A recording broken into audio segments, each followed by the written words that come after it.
Olá, pessoal. Vamos começar o nosso 34º material exclusivo para os assinantes de Dagobah. Será que agora vai ser assim? Pois é, parece, não é? Dia muito complicado, não é? Tivemos uma votação na calada da noite, depois das 2 da manhã, que introduziu contrabandos no projeto das 10 medidas contra a corrupção, não é? As chamadas emendas bandidas, não é? Que eu até anotei aqui quais são. Vamos ver as piores delas, não é? Então, elas são, além da tal responsabilização dos procuradores, juízes, agentes da lei, não é? Ao invés de responsabilizar os bandidos, nós temos coisas muito pior que foram introduzidas. Quais são as emendas bandidas? Né? E que são inaceitáveis. Né? Que os partidos não possam ser punidos pelos roubos que praticaram.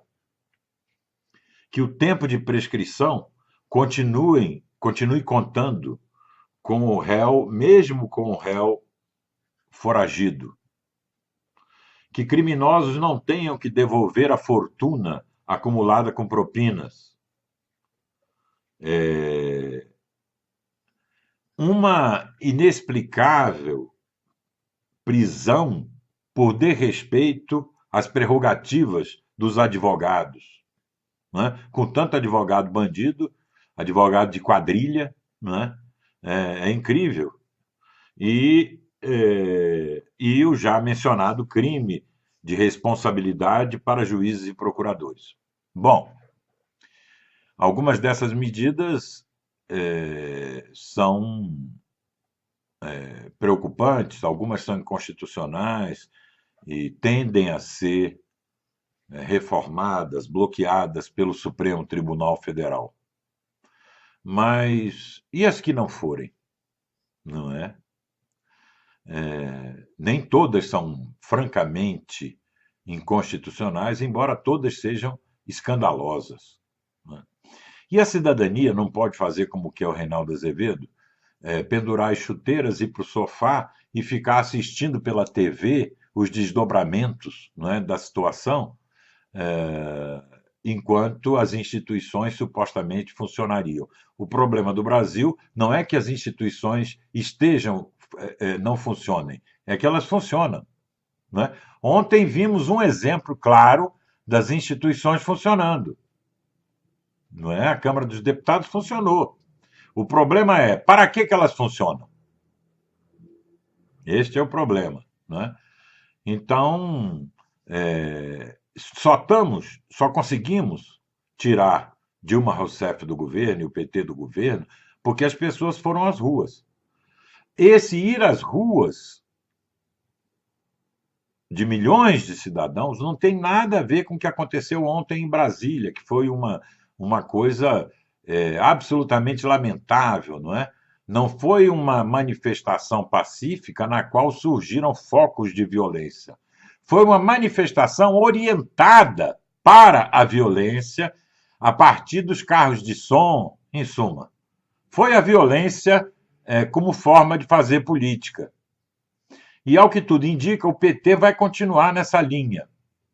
É a única linha que ele tem e é o que ele fará. É a linha de instaurar no Brasil uma guerra civil fria de longa duração.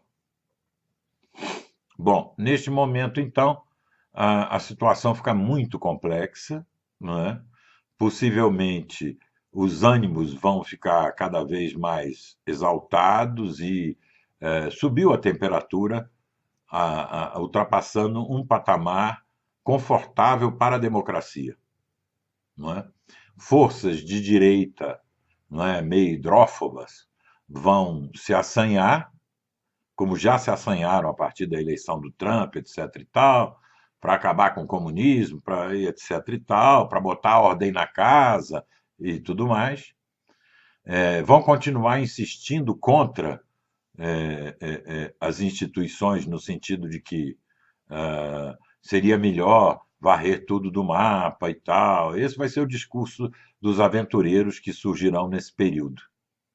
E as forças de esquerda vão fazer a mesma coisa simetricamente, de sorte que os democratas e as pessoas comuns, não é? A imensa maioria das pessoas, 80%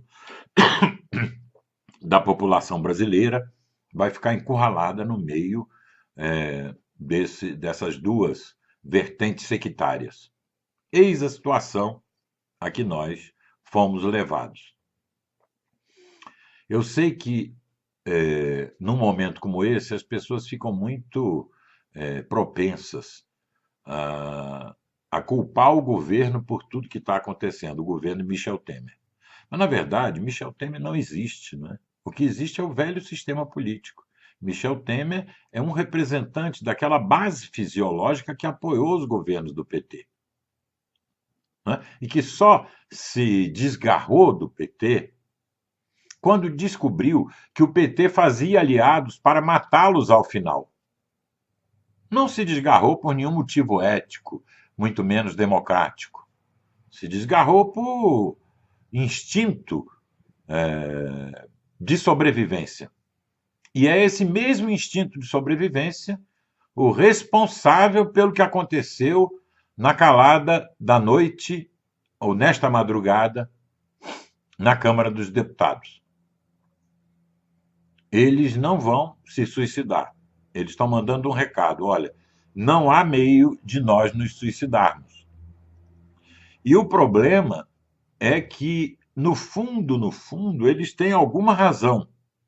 Não em se defenderem desta maneira porca, né? Mas em colocar a seguinte situação: o sistema representativo brasileiro é assim. Não é possível aboli-lo. O que nós vamos pôr no lugar do sistema representativo da democracia dos modernos, a democracia que funciona com representantes eleitos para o parlamento, etc, etc, etc. O que nós vamos pôr no lugar? Qualquer coisa que nós imaginarmos colocar no lugar é pior do que o que nós temos. Por isso que a bandeira Fora Temer, que começou a seduzir pessoas que defenderam o impeachment, é uma bandeira perigosíssima neste momento, não é? Pela mesma razão que eu comecei a dizer aqui há pouco. Quer dizer, por mais que Temer queira, em menos de 2 anos, ele não vai limpar o sistema político, ele não vai acabar com os corruptos, ele não vai fazer nada disso, não é? E ele não tem força para enfrentar, para peitar essa base fisiológica que lhe dá a maioria e permite que ele governe. Se é que o que ele está fazendo nós chamamos de governo, ou podemos chamar de governo. É muito difícil encarar quais são os cenários possíveis de um Fora Temer bem-sucedido. Se o Fora Temer não é de mentirinha, não é apenas para assustar Michel Temer e obrigá-la a recuar neste ou naquele ponto, não é? Se ele é para valer, o que pode acontecer com o Fora Temer? Ele vai renunciar ainda neste ano para haver eleições gerais? Não me parece. Não é? Em 30 dias, a crise não pode adquirir uma dinâmica assim tão violenta que obrigue ele a renunciar ainda no ano de 2016. Se ele não renunciar no ano de 2016, assume e renunciar depois, coisa que também é improvável, mas vamos lá, assume Rodrigo Maia, aquele que já chamaram o novo velho, não é? Que preside a Câmara dos Deputados, que já mostrou não ter pejo de copular com qualquer força política, seja ela qual for, que lhe garanta a realização de um projeto pessoal de poder, assume Rodrigo Maia. Na sua impossibilidade, pior ainda, assume Renan Calheiros, não é? o corrupto Moro hoje, o comandante da reação fisiológica e corrupta no parlamento brasileiro, e seja qual for deles que assumir, convocam-se eleições indiretas, eleições congressuais. E esta mesma base, que tem essa maioria que nós estamos vendo, ela é que vai escolher o novo presidente da República até 2018. Já pensaram nisso? Que pode ser eleito alguém muito pior, não é, caso Temer renunciasse, alguém muito pior do que Temer. E pode acontecer ainda o seguinte, por exemplo, o impeachment de Temer, que também é altamente improvável, não é? Porque a incapacidade de governar não é crime de responsabilidade. A citação neste ou naquela delação está longe de configurar um crime de responsabilidade que justifique um impeachment, não é? Então, o impeachment é muito difícil. Mas se ele acontecesse, quais seriam as consequências? As mesmas. Ele teria que acontecer dentro dos próximos 30 dias para haver eleições populares. Não vai acontecer, é evidente. Não é? Por uma fatalidade dessas que descem do além, vai que Maia acolhe o pedido de impeachment do PSOL, isso aí não tem sentido, não faz o menor sentido. E se o impeachment acabar vencendo já no ano que vem, teremos novamente eleições congressuais e o cenário já é conhecido. Uma cassação da chapa Dilma-Temer pelo TSE, que é outra alternativa, também dificilmente será aprovada em 2016. Isso, os prazos, os trâmites jurídicos não permitem. Consequentemente, se ela vingar no Tribunal Superior Eleitoral, nós caímos no mesmo cenário. Assume Maia ou Temer e nós temos de novo uma eleição do novo presidente por este Congresso corrupto e fisiológico que está fazendo o que nós estamos vendo. Não é? Tirando essas alternativas, que são claramente constitucionais, estou só alternativas de quebra da legalidade, alterar a duração dos mandatos, obrigar os representantes eleitos a renunciar para convocação de eleições gerais, antecipando as eleições de 2018, seja apenas para o presidente, seja para todo o Congresso Nacional e os governadores, e os deputados federais e os senadores, isso é dificílimo, quer dizer, é muito discutível se uma emenda constitucional, mesmo uma emenda constitucional, pode alterar casuisticamente duração de mandatos, não é? E aí as outras alternativas de quebra da constitucionalidade, intervenção militar, etc. e tal, aí não é bom nem comentar, né? Isso nos jogaria definitivamente no mais profundo e abissal, não é? Fundo do poço em que o PT nos jogou. Então, esta é a situação em que nós estamos. Não é? As consequências de um fora Temer bem-sucedidas, um fora Temer bem-sucedido, elas são temerárias. Para a democracia, que é o que nos interessa, elas não são confortáveis. Elas provavelmente serão piores do que o que nós temos. Não é? Temer é refém da sua base fisiológica. Logo, nós temos que tirar e torná-lo dessa influência e torná-lo cada vez mais, refém da cidadania, da sociedade, das ruas. Qual é o outro caminho? Vamos procurar um ditador honesto que limpe a sujeira. Quer dizer, não faz o menor sentido, pessoal. Não faz o menor sentido. É preciso ver que o critério é a democracia, não é a honestidade. Ainda que seja muito bom que todos sejam honestos, que o parlamento seja feito por anjos, arcanjos, querubins e serafins, mas isso não vai acontecer. Isso não vai acontecer. E nenhum Leônidas, espartano, varão de Plutarco, pode nos cair melhor desse ponto de vista da democracia, do que um Péricles que desviou dinheiro de uma obra pública, o Partenon, ou que foi nepotista ao nomear um filho, não é? Ou que ofendeu os costumes das elites atenienses, amaziando-se com uma prostituta, assim dita, Aspásia de Mileto. É preciso entender que a corrupção é uma doença da democracia. Mas a honestidade de um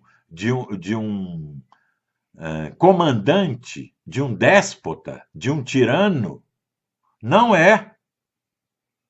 Ela é o fim da democracia. E é evidente que nós não precisamos escolher esses extremos, mas para caminhar no meio, não é? Que é ter um sistema político minimamente regulado pelos pesos e contrapesos das instituições democráticas, isso leva um certo tempo, isso não pode ser feito de afogadilho, da noite para o dia. Nós não vamos civilizar, entre aspas, os nossos representantes políticos até 2018. Chegando 2018, ou chegado 2018, o Fora Temer não é mais necessário, né? Porque aí teremos eleições naquele ano, e 2018 já vai ser um ano eleitoral, não é? Em que o governo vai poder fazer pouca coisa. Então, é preciso ver exatamente, pesar exatamente as consequências de um Fora Temer, a menos que Temer visivelmente se mostre alguém indigno ou alguém que cometeu um crime que não pode ficar impune e que justifique, então, a sua remoção da cadeira presidencial. Não é? Por isso, o Fora Temer hoje, ele não favorece a democracia. Mesmo porque um Fora Temer não conserta a base que vai continuar. Um Fora Temer que interessa a democracia seria assim, ó, fora Temer e fora todos os corruptos da sua base de apoio, fora o presidente do Senado, fora o presidente da Câmara dos Deputados. Isso é impossível num regime democrático fazer essa operação. Mesmo que 80 milhões de pessoas ocupem as ruas, dia após dia, não é? Coisa que é muito difícil ou virtualmente impossível. Isso não pode ser feito. No dia que esses milhões voltarem para casa, o velho sistema político retoma normalmente seus postos e continua fazendo o que precisa fazer para não ir para a cadeia, porque não é mais uma questão de pressionar deputados e senadores com a possibilidade deles perderem votos e não serem eleitos nas próximas eleições. Não é mais este o medo desse pessoal. O medo deles agora é de ir para a cadeia, de boa parte deles. Não é? E isso eles não vão admitir. E nós não podemos abolir o sistema representativo, por pior que ele seja, sem ter uma transição para colocar alguma coisa no lugar. A não ser que a gente aposte no, bom, barata voa agora. Vamos derrubar tudo e etc e tal, porque pior do que está não vai ficar. Não, gente. Pode ficar muito pior do que está. Anotem aí. Pode ficar muito pior do que está. A Venezuela é muito pior do que está no Brasil, não é? Do que a situação do Brasil. A Turquia é muito pior do que o Brasil, não é? Então, é preciso pensar isso politicamente. E politicamente, qual é o centro da conjuntura? Ou do período? O centro é realizar a transição democrática pós-PT até 2018. O centro do período não é vamos sanear completamente o nosso sistema político e reinventar a democracia brasileira. Isso não está no horizonte político imediato, ou pelo menos deste período. Isso não existe. Isso é impossível. Isso é uma tolice. É claro que você pode fazer uma pressão ambiental para que os corruptos com mandato se contenham durante esse período. E isso eu acho correto, isso eu acho que tem que ser feito. Mas as manifestações que podem fazer isso, como a do dia 4 de dezembro, que agora ficou imperiosa, não é? Depois de tudo que aconteceu, não só a votação das 10 medidas, mas do que aconteceu ontem nas ruas de Brasília, na esplanada dos ministérios. Aquilo é um sinal preocupante, não é? De degeneração completa da legalidade. Aquilo é um sinal preocupante de uma situação que pode ser muito pior do que nós imaginamos, não é? Então, realizar a transição pós-PT. Não há nada mais importante do que isso. E não há nada mais possível do que isso. Então, conter o sistema político para que isso possa acontecer e manter a Operação Lava Jato, não enterrar a Operação Lava Jato, isso seria fundamental realmente, não é? Mas nem mesmo a Operação Lava Jato vai conseguir reformar, muito menos conter o instinto de sobrevivência do nosso sistema político. Uma operação estatal, judicial, policial, envolvendo o Ministério Público, não tem como fazer isso. Não teve na Itália na época do Manipulite e não terá no Brasil. Não é? Não é assim que funciona o jogo político. Mesmo porque todas essas decisões que envolvem corruptos com mandato vão ficar lá penduradas, centenas, milhares que sejam, no Supremo Tribunal Federal, esperando homologação, o processo todo, o andamento, o trâmite do processo até chegar à condenação, etc, etc, etc. Então, a situação é realmente periclitante.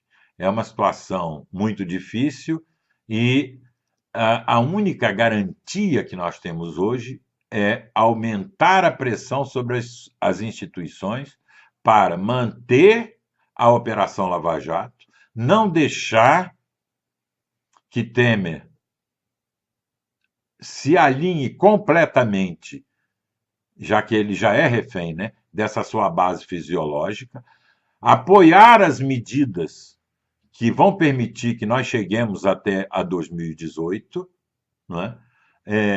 Esses são os focos, não é? Esse é o centro tático, vamos chamar assim, do período, não é? Porque apostar na confusão para ver o que vai sobrar, achando que tudo se degenerou mesmo e que tem que botar fogo na casa, é muito arriscado do ponto de vista da democracia, mas não é só que é arriscado, é incorreto do ponto de vista da democracia. Se o Fora Temer conseguisse fazer com que toda a sua base fisiológica no Congresso, e não é só no Congresso, né? Mas que ele conseguisse fazer, se contivesse, não é? E deixasse a transição escorrer, civilizadamente até 2018, tudo bem, havendo motivo, né? Porque por enquanto não há motivo para retirar Temer do governo. Tem que ver se há motivo.